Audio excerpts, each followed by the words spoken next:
Hey, hello, and how are you? Welcome back to another edition of the Leading the Charge, the podcast. I'm Dom Tibbetts, joined as always by my co-host and everybody's favorite non-biological family member, brother Bill. The Bills on top, 28-21 over the Kansas City Chiefs. Another regular season win over the Chiefs. I know Bills Mafia. Maybe you would like to reverse jinx. I don't think the Bills could afford that because you would have fallen to 5-3, 2 games off the division lead for the Patriots, trying to keep pace with them. You've now essentially also given the Chiefs, you have a 3-game head start of them when the playoffs come around. They're 5-4 now, so they're 4 losses. So I think this was a big win for the Bills. They needed it to happen. When the time comes that these two teams inevitably see each other again in the playoffs, Bill, just got to go win. That's what it all comes down to. But overall, a lot of really good performances offensively. I mean, the Bills did what they need to do. Nothing. I don't think there's anything really that flashy, but they didn't look bad. That was that one fourth down call that was just egregious. I don't know where Joe Brady's thinking, his thought process there, but that was pretty bad. Defensively, a lot of standouts, couple like unsung heroes, Cole Bishop, Max Harrison. We'll get into all that. Key injuries obviously just continue to plague this team. So a lot of places to start, Bill. I guess where do you want to dive into it on this one? I think I want to give my flowers to Cole Bishop to start off because we've kind of been slowly turning on him though, and like in a good way. Like we've documented his uptick in like how he's been playing, and yesterday was incredible to watch. Like he was reading the field so well. I posted like a video of like I think it was Dikembe Mutombo just like swatting somebody, and I said this is Cole Bishop today because he was just dude, that one of those last balls, like unbelievable play. That one, I can't remember exactly what it was. I want to say he like came across the field similar to that. Was it? No, I can't remember what game that was. But he had just an amazing, like he was playing out of his mind. Like everywhere I looked, I felt like he was making a play. He was zooming around the field. He was reading stuff like pre-snap. It was awesome. It was really awesome to see. Yeah, I mean, you want to talk about, and we've talked to McDermott about this all year long. Cole Bishop has gotten his fair share of criticism. I know I've been somebody who has criticized him, especially in the beginning of the season and in training camp, waiting for that moment for him to kind of come around here. 7 total tackles, 4 big pass breakups. I mean, I think he had the 2 in succession, Bill, right, where he kind of has his back towards the ball, is on 3rd down, takes the out route away. I don't know. I don't remember which receiver it was. But then on the 4th down, he comes up with another huge play. And, I mean, when you needed a guy to step up and do something on defense, because you knew with no Isaiah Pacheco, the Chiefs were going to come out with a heavy pass attack. And I don't blame them. Like, if I'm Matt Nagy and Andy Reid, Mahomes, I'm thinking to myself, well, I've got a lot of weapons. I've got a lot of speed. Let me go see what the Bills have in store here. But, like, the influx of Cole Bishop and the Max Harrison, like the guy we'll get to here in a second, like that speed and youth, it's starting to show some positive signs, and that is the absolute, in my opinion, the direction this defense needs to go, and embrace it and totally just make that defense about this youth and speed in the secondary, and then the bull rush that you have up front there too. But I also tweeted, I thought this was very funny. We should have known that Cole Bishop was going to pop off the second that a 14 jersey was in the Vatican. Bishops always pop off when the Pope is rooting for the Bills, right? So I was really happy. I actually wanted to tweet that one, Bill, in the second quarter of this damn game, but Bills Wi-Fi in the stadium is so egregiously awful. Terrible. I just had to sit on it and prayed that Cole Bishop was going to go make another play. But yeah, no, Cole Bishop, really, really good game there too. I mean, yeah, just very, very like, I would go back to like the early shadows of like when Micah and Jordan got here, and like you got a very small glimpse of like the beginning of like, oh, okay, like this isn't like they're good. They're making impactful plays. Safety position is important to this defense. So like to have him there, to have him go around, do what he did in that game was really, really special. And then another guy too, dude, Max Harrison. Yeah. Speed.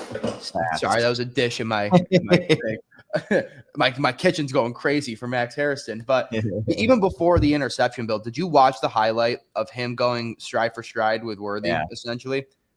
nice. That was really nice to see. Yeah, he listen, I go back and I looked at like the overhead camera view because obviously I can't see it from my viewpoint on the field. He gave Worthy some space along the sideline. So if like Mahomes does put a Mahomes dot there, he probably catches it.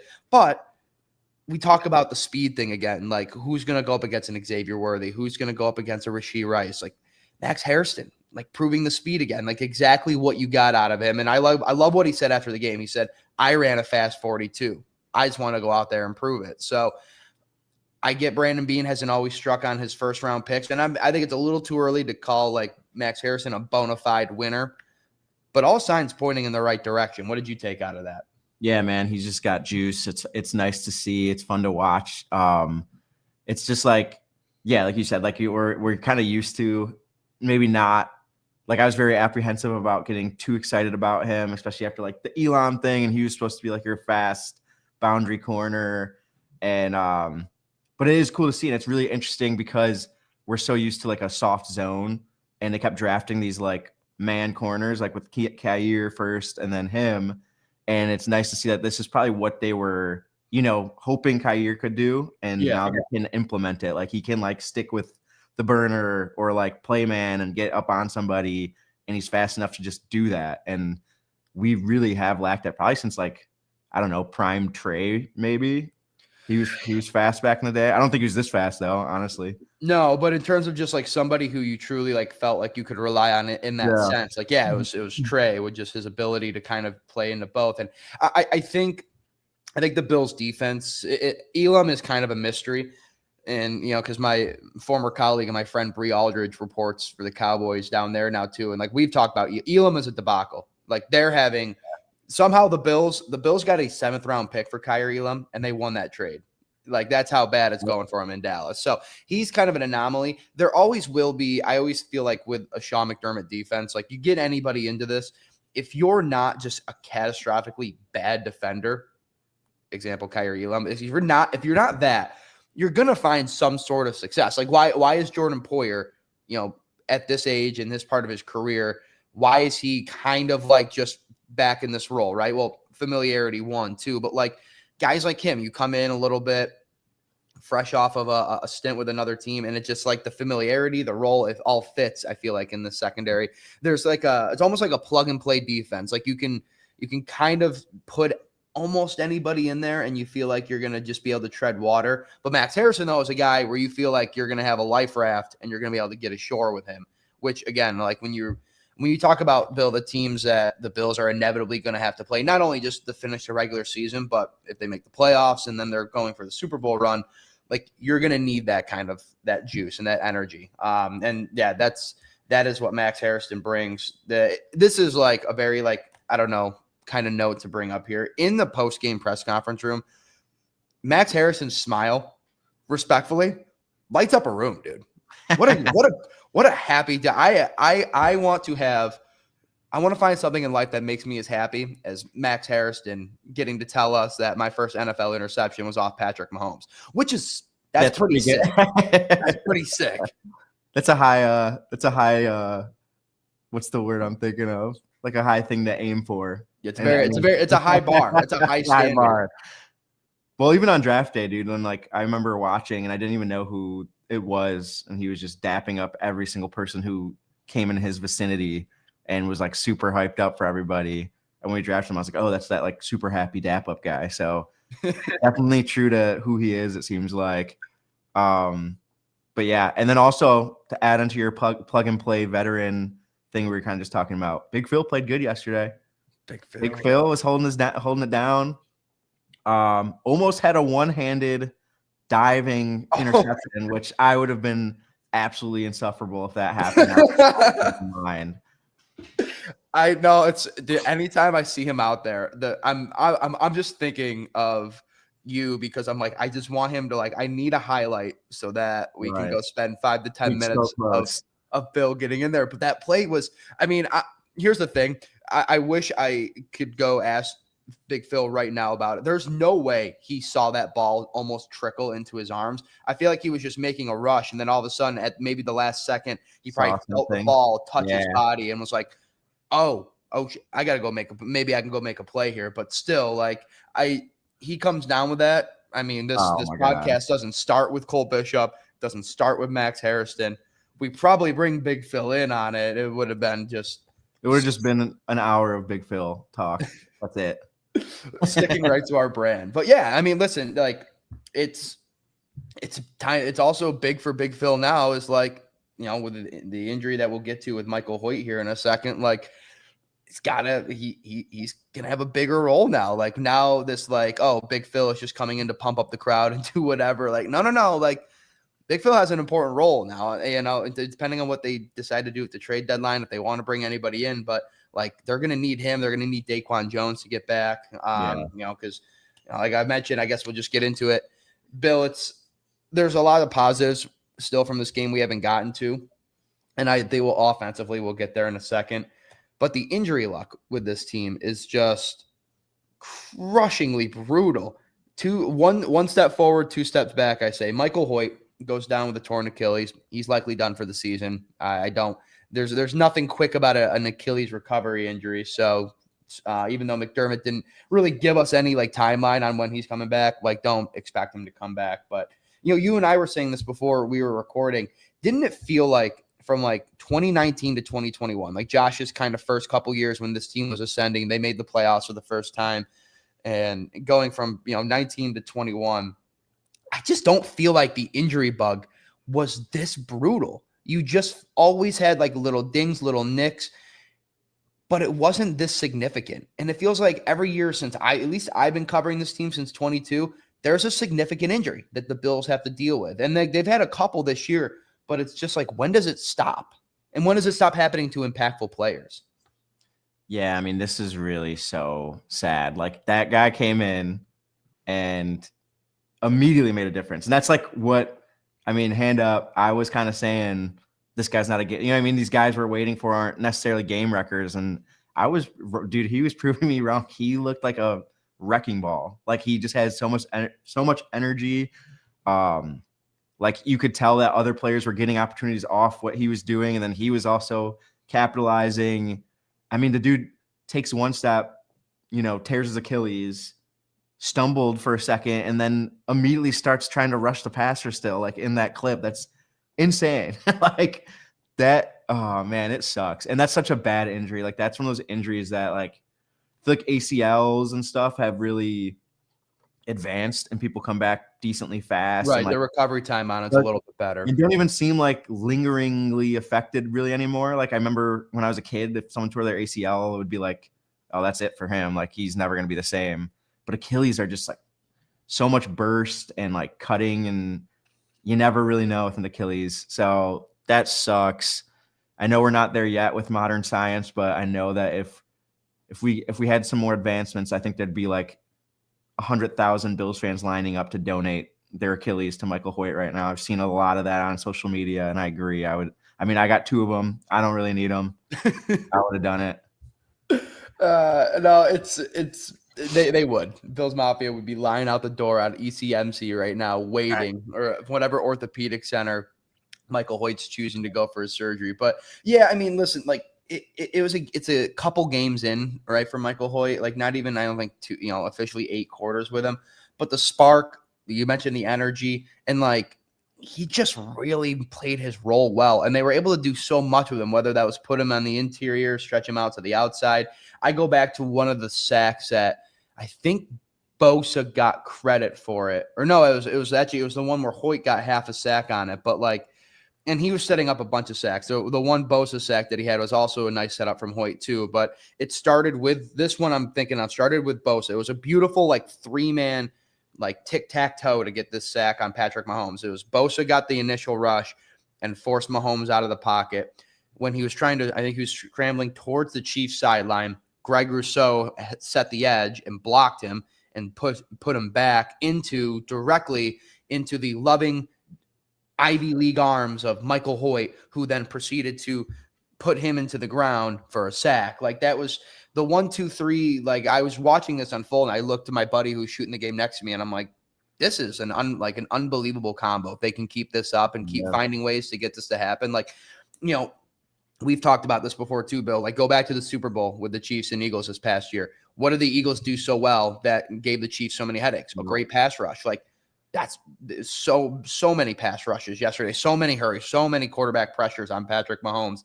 And I'm not saying that one guy is going to detrimentally affect, like they still have some guys who can do that.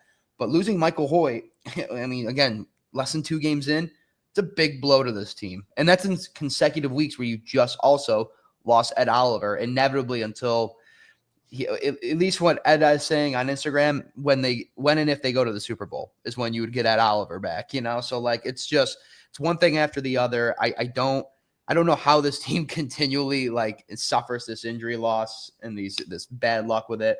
But later on in the episode, we'll get to the trade deadline and stuff. And I think that's going to have to play a role into what Brandon Beane and his front office staff does at this point, because you saw, like, those are the teams that you're going to see down the road. That's how you beat them. It's not as simple anymore. It's just, okay, go get a wide receiver. I think you have to go both. I think you have to put some chips in the middle, get creative with the trade package or whatever you want to do, and go get some guys that are going to fill the void the best they can. Bill, any last words on the defense before we move on? Do we feel like we touched on everything we needed to there? Yeah, again, that like Poyer Hancock platoon was really nice. Yep. Hancock looks good. Like, same thing. Like, dude's just got speed. Like, it's nice. Like you said, like that youth movement is kind of what was needed. And like, you still get that veteran mentality and like leadership that Poyer probably brings back there, but you're getting like 3 dudes who are pretty quick and young and running around, which is cool. I thought Cam Lewis played really well too, filling in for Taron. Like, hasn't been Taron's best start to a season, and I thought Cam Lewis, same thing. Like, I feel like to bring back like that Philadelphia Super Bowl game, like I remember just watching them and dudes were like flying around, and it felt like that's kind of where we were yesterday. Like, we were rushing, our linebackers, our cornerbacks were all like making quick reads and just kind of getting after it, and that was really nice to see, because a lot of times I feel like we're in this tentative sit back, like don't mess up thing. Right. And I know we even, prevent defense. We went back to it. We held them at halftime after they got down the field super easy to just a field goal. And then at the end of the game, I mean, the first 2 or 3 attempts, whatever it was, we were doing our classic, like, rush 2, push everyone back. I was like, oh my God. And then by the grace of God, Sean McDermott dialed up a 4-man rush. And we, you know what I mean? Like, Mahomes couldn't get a clean throw off. And how many times have we let the quarterback just kind of like dilly-dally all day back there and just chuck it as high as he can? And we've seen some prayers answered on those a decent amount of times. So that was really nice to see. No, for sure. I mean, I go back to the Kyler Murray play, Aaron Rodgers at the end of halftime last year at the Jets game. Like, it has happened too. So that was the 4-man pressure, put Mahomes, get a little on him. And to what that effect is, Bill, if you go back and actually watch that play, the difference on that 4-man rush compared to like a 2 or 3-man, Mahomes' second to last throw that left without 3 seconds to go got to the end zone. Yeah. Middle of the end zone. There was a combination of like Bishop and a couple guys that knocked it down.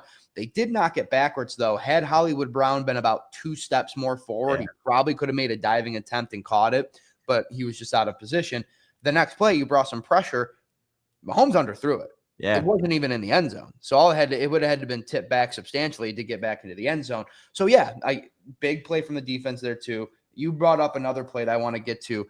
Christian Benford, I mean, also essentially saved this game. When Hollywood Brown, like I know he got him on a route there too, but the understanding to stay with that play and bring him down on the 1-yard line. Yeah. And then an immaculate stand from the Bills defense in the goal line. And we haven't even talked about the fact the Chiefs offensive line was missing a couple pieces, but still, like, you had to go do against a team that you needed to go have that kind of effort. I thought the Bills did great in the trenches. That was a perfect display of that. Cole Bishop, going back to him, second or third down play, Travis Kelce in the end zone. Cole Bishop makes a really, really nice play on, like, how many times have you seen Travis Kelce score on these quick little dots into the end zone with Patrick Mahomes? Yeah. Cole Bishop prevents it, lays down the lumber, puts him on his butt a little bit. It was a really, really good play from the defense there. Really good stand and got it done too. So obviously good defense can lead to good offense, Bill. Perfect segue to get into the fact that, last week was a little bit of an anomaly against the Panthers. Andy Dalton forgot how to play football, and James Cook obviously had a career day, right? We haven't had a big, Josh Allen really is the reigning MVP, and we all kind of forgot about it. Nobody has forgotten about that, but I guess what I'm saying is like Josh Allen had a game yesterday where you are reminded that when he needs to and when it's working for him, he is arguably the best quarterback in the NFL. I mean, Patrick Mahomes has Super Bowls on him, so when you think about the long-term argument, I'll always give it to Patrick. But yesterday, point Allen. Allen played a much better game. Mahomes was 15 to 34. Allen had the same amount of total touchdowns that he did in completions in that game. That's crazy. A really, really nice bounce back game from Josh Allen. Also, too, like his connection with Dalton Kincaid. Yeah. Look at that start to come around here, too. And then James Cook still had over 100 yards rushing in that one. What was just your kind of big takeaway thoughts on how the Bills played offensively? Felt good. Like, I mean, James was still carving it up. Kincaid's really starting to emerge as like possibly like that number one guy. Like, I mean, I think it's back-to-back 100-yard games, right? Mm-hmm. That would be for Kincaid. Two in the No, I know for Carolina he didn't. I believe the game before he did. Okay, but he did not against Carolina. 2 in the last 3, pretty good. Mm-hmm. Yeah, still very good. I still think like Elijah Moore made one like pretty substantial downfield, really big catch. Yep. So we can see that he's not just a bubble screen jet sweep guy, and hopefully we can like lean into that a little bit because dude, that guy's fast. Like, there's no way he can't get open downfield. Mm-hmm. So it was nice. It was nice to see like stuck to like that whole mistake-free, very poised offense we've been running, but was a little more explosive and kind of spread it around. Like Ty Johnson got involved. It was more of that like mix that I think they like, but it was still true to like James Cook is the guy, Josh is the guy. Like, let's use that for our advantage. Still want a receiver really bad. Like, I still think we need like a boundary guy. But I was happy with yesterday's performance on offense. Like, it didn't, there's not too much to complain about yesterday. That was a great game. No, it was really good. And sorry, Bill, I misspoke there too. Dalton had 100 yards in the New England loss. He didn't play against. Okay, that was a while ago.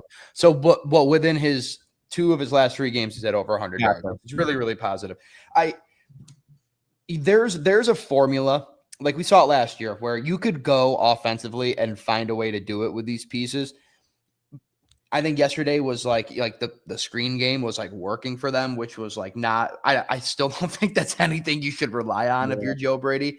I just don't think that's a high-powered way to get the most out of Josh Allen and your weapons every single game. And I understand you're limited in what you can do because you just don't have a boundary guy. But that was one of the better offensive performances I have felt I've seen from them, like in totality. In a couple of weeks from now, again, Carolina game, a little bit of an anomaly because James Cook really just set the pace and set the tone for that one as well. You bring up the need for a wide receiver. I guess it's a good time. I'll talk about the trade deadline right now coming up Tuesday. I still think they need a wide receiver, to your point. I also think they'll need a defensive tackle now at this point. It doesn't sound like Chris Olave is getting shopped around from the Saints. It sounds like they're going to keep him. Jalen Phillips from the Dolphins would have been a great edge rusher or somebody else to reinforce the line. He's going to the Philadelphia Eagles. That literally just happened today. But I think there's a world where I'm going to throw 2 names out there. The wide receiver, I'm thinking it's probably Rashid Shaheed. I think that's like, at this point, it's probably a pretty kind of bona fide name that feels like he's going to be wearing some Buffalo Bill blue here in a little bit. Defensively, I want the Bills to go trade for Trey Henderson from the Bengals. Huge. That's a day 1 game record. Like, he doesn't need to know he doesn't need to know anything. You just put him out there. Just let him go.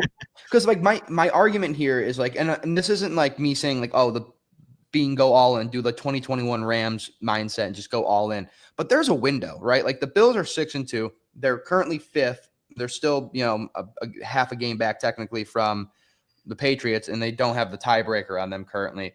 But like the Colts lost yesterday. Daniel Jones had a kind of a coming back to earth game. So I think the Steelers obviously won that one. So I'm trying to pop up the standings here. It's a very open AFC. Like the Broncos are 7-2, Patriots 7-2, Colts are 7-2. They're all tied for first. Pittsburgh's on top of the division, but like the Ravens looked really good against the Dolphins Thursday. So I don't know how the North shakes out there too. The whole point, it's open. The AFC, there's a window where the Bills can go get a couple pieces, really cement themselves, and try to go make a push to win this division, take it back from New England, and then go make a run. And when it comes down to it, when we're talking about playing games in January and February, Bill, like I feel like you're going to need somebody like that.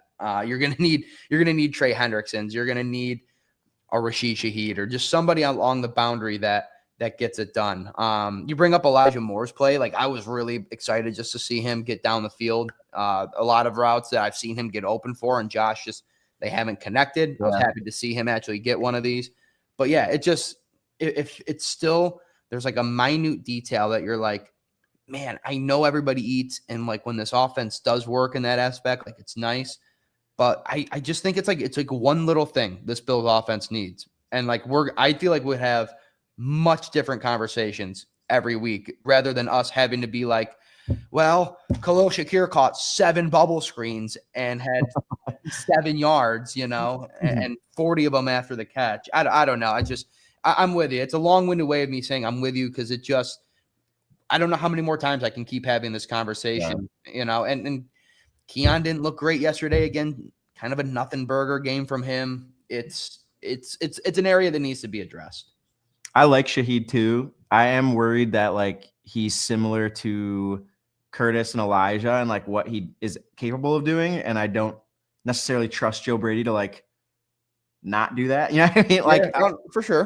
I feel like those, like I say this all the time, like neither of them were world breaker, take the top off defense and make people worry about them type dudes, but they've been very solid. Like Curtis Samuel's been like a 700-yard receiver with like a couple hundred yards rushing for a handful of seasons. Elijah Moore's had some like 600-yard seasons, like not anything crazy, but like they're talented, and like I just don't get how we're using them. I just don't think it's right. So when I see Rashid Shaheed, who I know can like run and catch and he's fast, I know he can get downfield. I'm also like, what if they flipped Curtis and a pick for him, and then they're using him the same way they use Curtis. Like it worries me a little bit, but he's talented, and I would take talent 100%. Yeah, listen, I also think there's another name out there too that I've always liked. But he's been mocked to the Bills before. It's Jacoby Myers from Vegas. Yeah. Like I think that's another fun name that I think would be an exciting fit into this Bills offense. But yeah, you bring up actually a really good point. I kind of wasn't even thinking. It is on Joe Brady to kind of take the new pieces, whatever it's in, and find a way to make it work and make it fit. The one thing I've gathered from Joe, from like listening to him, like we're going to hear from him later this afternoon, Joe's pretty proud of the way he calls an offense. If it ain't broke, don't fix it is kind of his big thing. And like when things go right, we don't question it. When things go wrong, well, if it did go right, you wouldn't question it. So let's not even get into it. I am a little curious to see like what a new piece would do and how Joe Brady would implement that. Curtis Samuel is still such a funny debacle to me because I think Curtis is good, right? Is Curtis Samuel good? Because I think he is. I just don't know. Like the Buffalo Bills are paying that guy a lot of money to go do a lot more than what he's capable and what they have done with him before.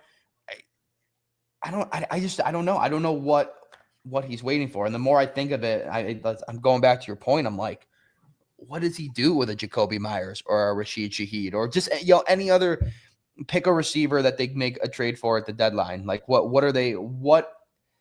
I guess if you're a Bills fan, like what confidence is Joe Brady giving you that he's going to find a way to like make that piece of the puzzle fit with everybody else, right? I don't know.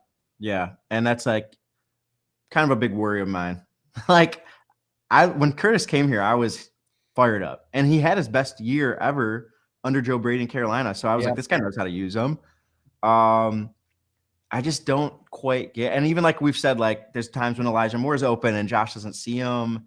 And part of that to me is like, is it because we're rotating like 7 dudes constantly? And is it hard to get on, the same page as if you're Josh when there's so much coming in and out. It's almost like a hockey game when you watch like line shifts. And it's just like, I don't know. We barely have, I don't want to be a downer right now, but like I feel like we barely have 4 receivers that are playing well, let alone like getting to like 7 between like the tight ends and the, low end receivers.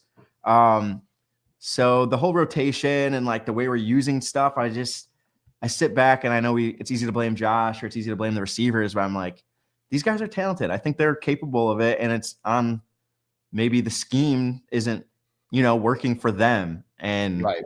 you got to kind of figure it out.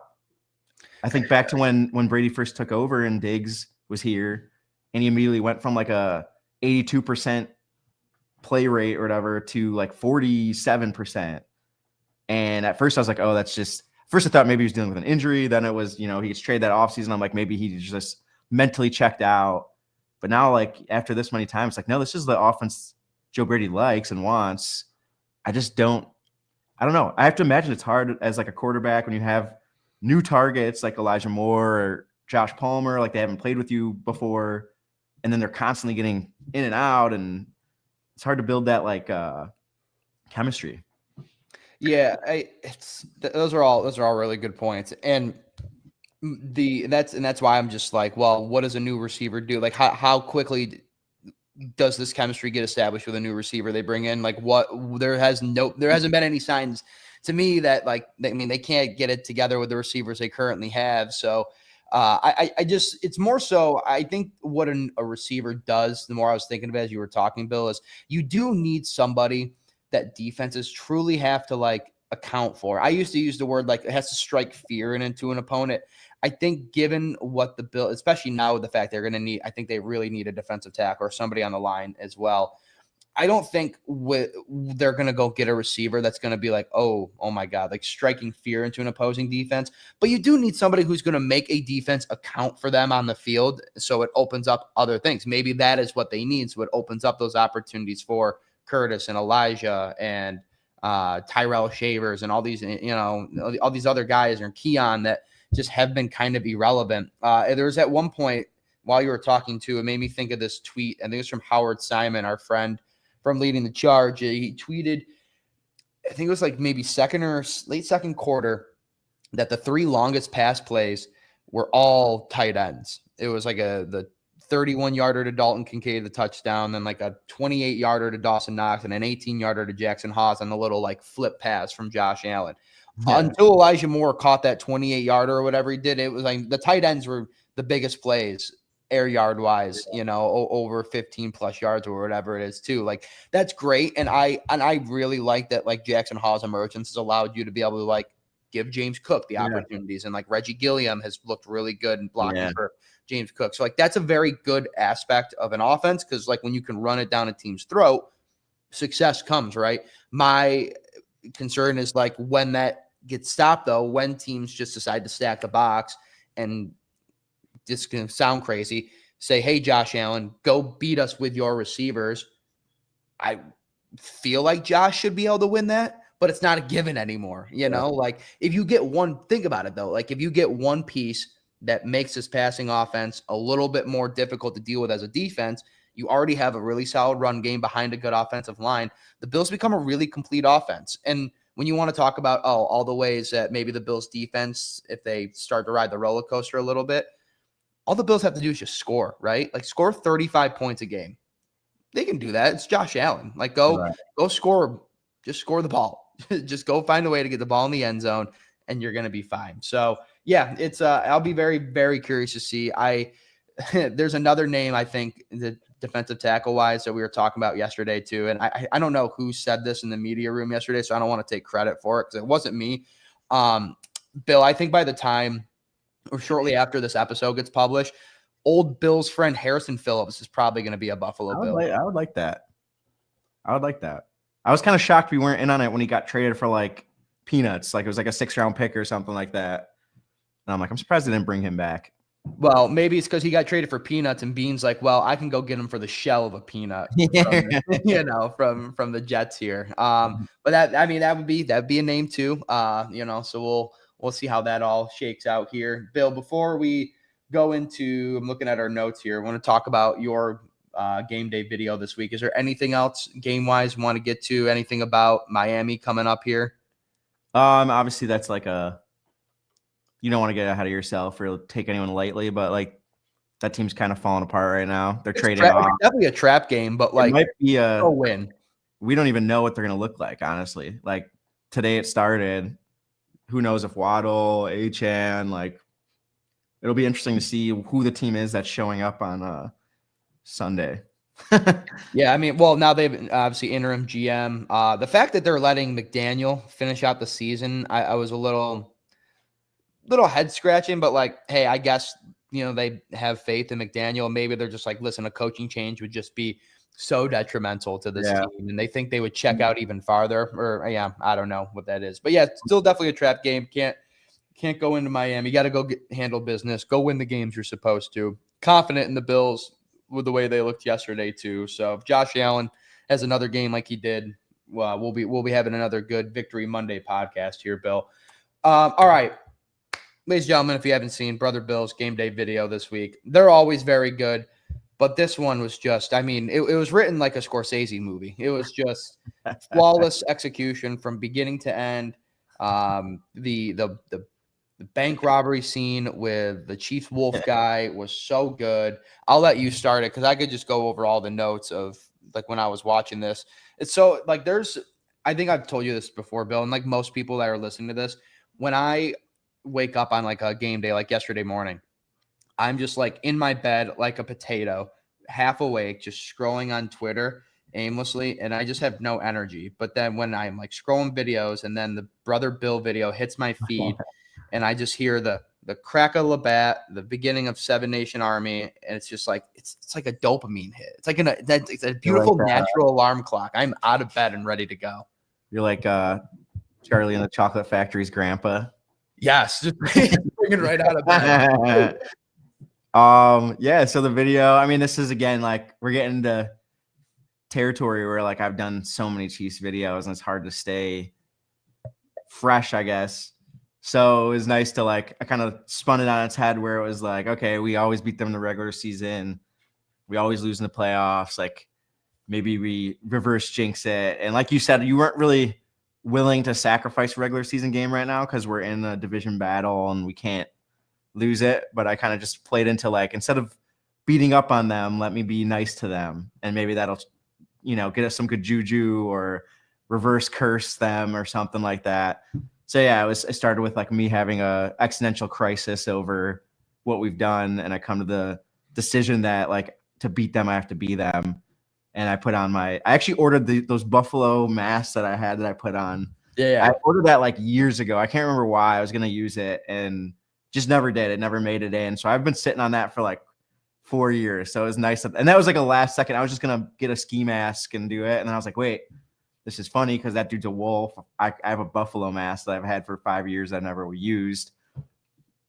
Threw it on. I waited till it was I actually finished that because I was a little late posting it. I actually finished that early Sunday morning because I wanted the bank to be closed.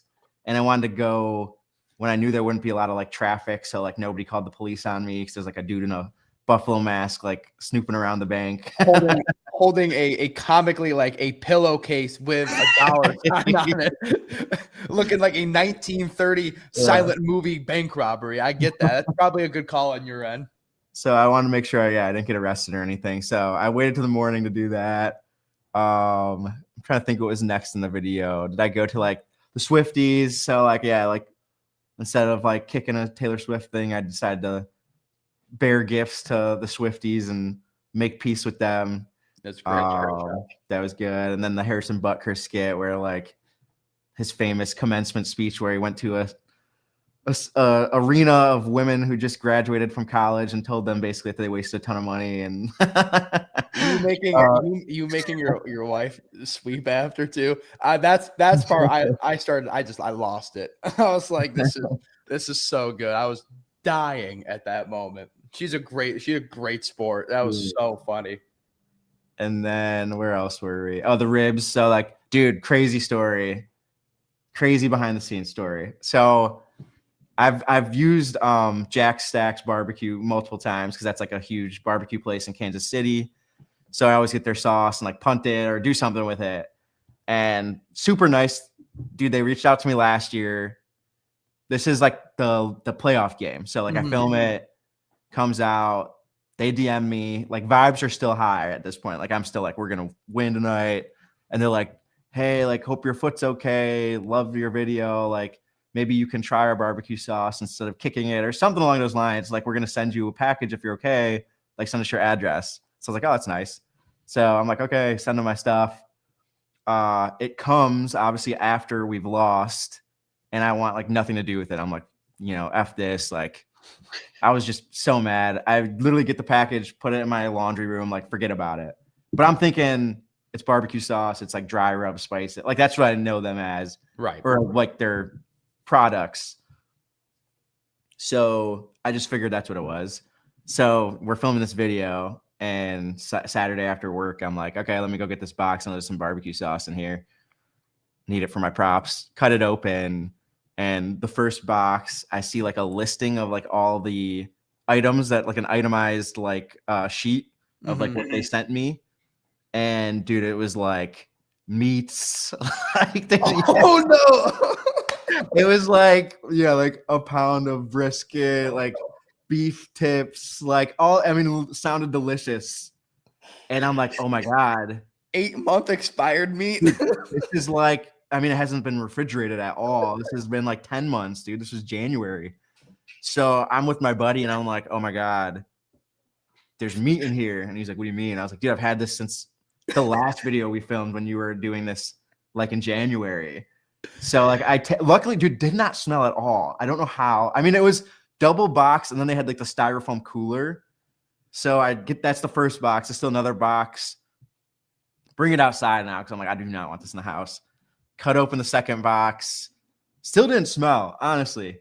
And then I opened the styrofoam cooler and I was like, oh my God, like this is like the worst smell. It was disgusting. I felt so bad. Like I totally dropped the ball there. And like they did something so nice to me. I was just so mad, dude. Like I was not in the mood to eat any barbecue after we lose the Chiefs in the playoffs for the 1,000,000th time. So I just set it and forget it. And that one's on me for sure. I just can't believe it didn't smell. Like who would have? That's incredible. So wait, where was it? So obviously it wasn't refrigerated. It was literally in this room. Like when you see that's my laundry room. It was just I pushed it under like the table I fold clothes on. And just like left it for like months, dude. 10 months of rotted barbecue, just crazy. So wait, all right. So tons of meat obviously expired. So there's the sauces obviously were in there. Was there anything else? Like did the meat taint anything else that was in there? So the barbecue sauce, I guess, was okay. We didn't eat that barbecue sauce, but we did. That was the one I emptied out. Yeah. Had like the empty can. So like, I honestly at that point I wouldn't be eating anything from that box. There was like cornbread and like baked beans, and I'm not touching nothing in there. That I feel really bad. I feel very selfish too, like that. I just like, but I didn't know. I honestly thought it was just barbecue sauce. My mom was so mad, and I told her like I had to tell her because I knew it was gonna be funny, her reaction, but she was like so mad at me. Nicole, as my witness, didn't smell. Like she was like, I can't believe this didn't smell. And I was like, I know. Until you opened up the last It layer. Was terrible. It was absolutely terrible. At that point, were you outside at that? I got it outside. I knew better than to open that. Yeah, because that might have started peeling the paint off the walls in your house. So gross. So it's still just outside right now. Garbage day is Tuesday, so I'm like, I don't really want to put it. I just have it like off in the distance in my yard until garbage day. I'm gonna bring it down. Oh, that's so good. That's so funny. Oh my God. I didn't know where you were going with this. And then you're like, then I looked at the itemized list and there was meats and I was like, dude. No, I just knew. I was like, there's no way this was sitting in a secondary refrigerator for the last 10 months.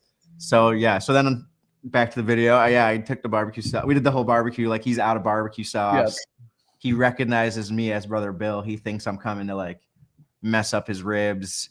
So he starts running and I give chase. And I'm just trying to give him his barbecue sauce. I'm trying to be a nice guy. So that was funny, I thought. And then the Rashi rice finale I think that was my favorite part. Like it was so Fantastic. simple, but so easy and like such an easy dig. Just sending him a Lyft gift card, get him off the streets. Yeah, that was a great end from beginning to end too. I mean, like, I guess that's like for you when you make these videos, like the division opponents, obviously you've talked of like, you know, when you have to go against guys a lot, like these teams, like it gets difficult. The thing, I guess, with the Chiefs and maybe like, I don't know if there's really any other team that's like this. There's just always material though. You feel like, Yeah. because just Yes. every time the Bills and Chiefs go at each other, there's just like, there's a storyline or there's just something big that happens. So rather than it's like going against the Jets, which I'm sure gets a little bit difficult, you actually have just so many storylines to pick from when it comes to the Chiefs. And a team like the Jets is tough because there's so much turnover. So it's not even like those like running gags like the Dolphins with McDaniel and like when the Patriots still had Belichick, kind of made it easy because it's like things you can go back to from like years and years ago, or like there's like that history aspect of things you've done or went against each other with. So kind of happy McDaniel's still here because like makes my job a little easier this week. I can definitely pull on some things. Call your buddy up again. Yeah, I already texted him yesterday. I'm like, hey, dude, you're back. Because we expected him to be gone. Like we expected us to beat them, and they were probably going to fire him last game. But yeah, Jets are tough. Jets are tough because it's just so much coaching turnover, quarterback turnover. Like there's nothing to rest your laurels on, I guess. That like is just an easy dig that you can just keep going back to. Steelers are tough. Dude, we play the Steelers a lot. Like I think I've done like 5, 6 maybe Steelers videos between playoffs and regular season. So I know we have them coming up, and that's been a little tough to brainstorm too. You get a new one. You get the Browns this year. We haven't really, I haven't seen the. I think I've done one Browns video, but yeah, that's that should be kind of easy. I think, yeah. There's a couple good ones. We're excited as always. If you don't know by now, folks, Brother Bill, every game day morning, go to his social medias at the Brother Bill with 2 E's and the on Twitter or now X, Instagram, anywhere you go, anywhere Brother Bill is, go check out these videos. And if you haven't watched the Kansas City one, you can watch. It's a good vibe now. You can watch him punt probably expired barbecue sauce that I'm sure that was just rancid in a box of unrefrigerated meat. Very rude of me too. They sent me a nice gift. I feel bad about that, but I didn't know. I was just mad. I was so downtrodden. I was like, I'm not eating Kansas City barbecue anytime soon. You said this is Jack's. Jack's is the name of this place?